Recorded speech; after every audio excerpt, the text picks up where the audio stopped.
శివుడు కరుణామయుడు, చాలా కరుణామయుడు, భక్తులను వెంటనే కాపాడే దేవుడు.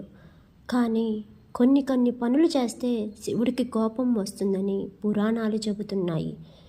తెలియక మనం చేసే 7 తప్పులు మన జీవితంలో కష్టాలు తెచ్చే అవకాశం ఉంది. అవి ఏమిటో ఇప్పుడు తెలుసుకుందాం. శివలింగం ముందు అబద్ధం చెప్పడం. శివుడు ముందు అబద్ధం చెప్పకూడదని పెద్దలు చెబుతారు. అలా చేస్తే పాపం పెరుగుతుందని నమ్మకము. సెకండ్ వన్, ఈ ఆలయంలో అవమానం చేయకూడదు.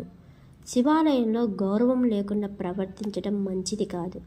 అది దేవుణ్ణి అవమానంగా భావిస్తారు. బిల్వదళం లేకుండా పూజ చేయటం మూడవది. శివుడికి బిల్వదళం చాలా ప్రియమైనది.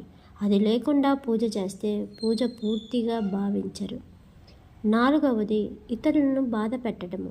శివుడు భక్తుల బాధలను చూడలేడని పురాణాలు చెబుతున్నాయి.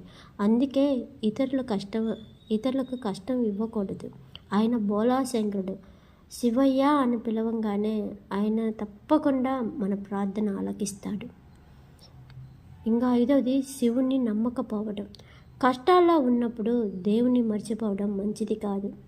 కష్టాలు ఉన్నప్పుడు దేవుని మర్చిపోయి సుఖం వచ్చినప్పుడు దేవుడు నువ్వే ఉన్నావు అనుకోకూడదు. కష్టము సుఖము రెండూ ఆ శివుడే ఇస్తాడు కాబట్టి ఎల్లవేళలా ఆయన్ని జపించండి, ప్రార్థించండి. ఇంకా 6వది, శివలింగాన్ని అపవిత్రం చేయటం. శివలింగాన్ని గౌరవంతో పూజించాలి. 7, తల్లిదండ్రులను అవమానించటం.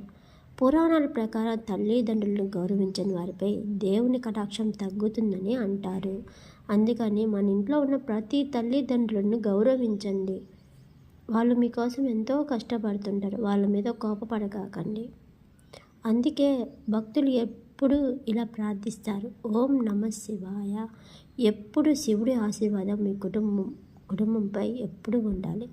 ఫస్ట్ శివలింగానికి అభిషేకం చేయాలంటే ఈ ఊదితో ముందు అభిషేకించండి.